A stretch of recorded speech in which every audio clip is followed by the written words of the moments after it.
Hello વિદ્યાર્થી મિત્રો, કેમ છો? આજે આપણે વાત કરીશું ગુજરાતી વિષય પ્રકરણ 6 સામગ્રી તો સમાજની છે ને. સૌથી પહેલા આ જે વાર્તા લખેલી છે વિકાસ શર્માએ લખેલી છે. આ ઉપરાંત આ જે ગુજરાતી વિષય છે એને બધા જે ક્વેશ્ચન આન્સર છે એની વેબસાઇટ મેં નીચે આપેલી છે. વેબસાઇટની લિંક ત્યાં જઈને ઓપન કરશો તો ડોક્યુમેન્ટમાં જવાનું, ડોક્યુમેન્ટમાં સ્ટાન્ડર્ડ તમારો ચૂઝ કરશો અને એમાં બાજુમાં સબ્જેક્ટ આવશે. એ સબ્જેક્ટ પર જઈને તમે ચેક કરી શકો છો અને આખી PDF ફાઇલ તમને ત્યાં મળી જશે. ઓકે, તો સ્ટાર્ટ કરીશું ગાઈઝ. ક્વેશ્ચન નંબર 1, નીચેના પ્રશ્નો સાથે આપેલા વિકલ્પોમાંથી સાચો વિકલ્પ પસંદ કરી ખરાની નિશાની કરો. તો પહેલો પ્રશ્ન શું આવશે? હોટલમાં યુવાન દંપતી ભોજન કેટલું મંગાવતા હતા? તો હોટલમાં યુવાન દંપતી જરૂર પૂરતું જ ભોજન મંગાવતા હતા. બીજો પ્રશ્ન, ભારતીયોએ ખોરાક છાંટવા માટે શરમ કેમ ન અનુભવવી? તો તેઓ ભારતીય હતા એના માટે ના, બધા પુરુષ હતા, તેઓ વિદેશી હતા કે ખોરાકના પૈસા ચૂકવ્યા હતા. એટલે આમાં એ કહેવામાં આવ્યું છે ભારતીયોએ ખોરાક છાંટવા માટે શરમ કેમ ન અનુભવી? કારણ કે તેમને ખોરાકના ચોક્કસ પૈસા ચૂકવ્યા હતા. કરેક્ટ. ચલો નીચે પ્રશ્ન 2, નીચેના પ્રશ્નોના એક વાક્યમાં ઉત્તર લખો. વિદેશીઓ માટે લેખકને શો ખ્યાલ હતો? તો વિદેશીઓ માટે લેખકને એવો ખ્યાલ આવે છે કે આ લોકો મોજ શોખવાળું અને વૈભવ વિલાસી જીવન જીવતા હશે. બીજો પ્રશ્ન, વૃદ્ધ સ્ત્રીઓની ડીશમાં વેઇટર કેટલું પીરસતો હતો? તો વૃદ્ધ સ્ત્રીઓની ડીશમાં વેઇટર પોતાના વાસણમાંથી જરૂર પૂરતું જ ખાવાનું પીરસતો હતો. એટલે જેટલું એમને જોઈતું હતું એટલું જ ખાવાનું વેઇટર એમને પીરસતો હતો. બરાબર. ચલો નેક્સ્ટ.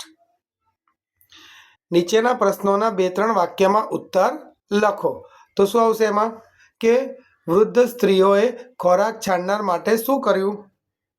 તો વૃદ્ધ સ્ત્રીઓએ ખોરાક છોડનાર વિશે રેસ્ટોરન્ટના માલિકને ફરિયાદ કરી, લેખક સાથે અંગ્રેજીમાં વાત કરી અને ફોનથી સોશિયલ સિક્યુરિટીના માણસોને બોલાવી તેમને 50 યુરોનો દંડ કરાવ્યો.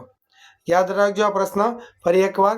વૃદ્ધ સ્ત્રીઓએ ખોરાક છોડનાર વિશે રેસ્ટોરન્ટના માલિકને ફરિયાદ કરી, લેખક સાથે અંગ્રેજીમાં વાત કરી અને ફોનથી સોશિયલ સિક્યુરિટીના માણસને બોલાવી તેમને 50 યુરોનો દંડ કરાવ્યો. નેક્સ્ટ, સિક્યુરિટી ઓફિસરે શું સમજાવ્યું? તો સિક્યુરિટી ઓફિસરે સમજાવ્યું કે તમને જોઈતું હોય તેટલું જ તમે ખાઈ શકતા હો તેટલું જ મંગાવો. પૈસા તમારા છે પણ સાધન સામગ્રી તો સમાજની છે ને. દુનિયામાં હજુ એવા ઘણા માણસો લોકો છે જે આ બધી સાધન સામગ્રીના તીવ્ર અભાવથી પીડાય છે. માટે આ સાધન સામગ્રીનો જરાકેય બગાડ કરવાનો કોઈને પણ હક નથી. ઓકે. નીચેના પ્રશ્નોના સવિસ્તાર ઉત્તર લખો. ભૂલ કરનારાએ દંડની ટિકિટની ફોટોસ્ટેટ નકલ કરી ઘરની દિવાલ પર કેમ રાખી? તો ભૂલ કરનારાએ જર્મનીના હેમ્બર્ગના એક રેસ્ટોરન્ટમાં એક પાર્ટી ગોઠવી હતી. રેસ્ટોરન્ટમાં ગીર્દી નહીં હોવાથી ખાણું ઝટપટ આવ્યું અને તેઓએ બીજા કામો હોવાથી ખાણું ઝટપટ પતાવી પણ દીધું. તેઓએ મંગાવેલા ભોજનમાંથી 3 ભાગનું ભોજન ડીશમાં લીધું, બાકીનું આમને આમ પડ્યું રહ્યું. પછી હેમ્બર્ગની કેટલીક વૃદ્ધ સ્ત્રીઓએ આ જોયું, તેમને આ ન ગમ્યું. તેઓએ આ બાબતે ધ્યાન દોરતા ભૂલ કરનારા મિત્રોએ એમને કહી દીધું, અમે જે મંગાવેલું હતું એના પૂરા પૈસા અમે ચૂકવી દીધા છે.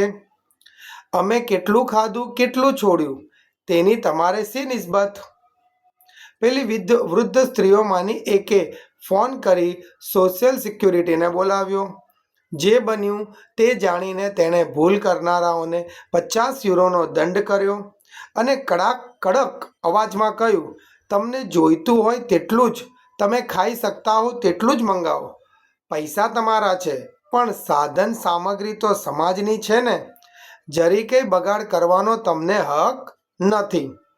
આથી પોતાને આ બાબતે કાયમ ઢંઢોળવા દંડ ભરનારાને દંડની ટિકિટની ફોટોસ્ટેટ નકલ કરી ઘરની દિવાલ પર રાખી. ઓકે, સો અહીંયા આપણો આ વિડીયો ફિનિશ થાય છે. જો વિડીયો પસંદ વિડીયો કો લાઈક અને ચેનલને સબસ્ક્રાઈબ કરવાનું ના ભૂલતા. આ ઉપરાંત ત્યાં તમે અગર વેબસાઇટમાં જશો તો ઉપરાંત એક્સ્ટ્રા ક્વેશ્ચન્સ પણ આપેલા છે. ઓકે.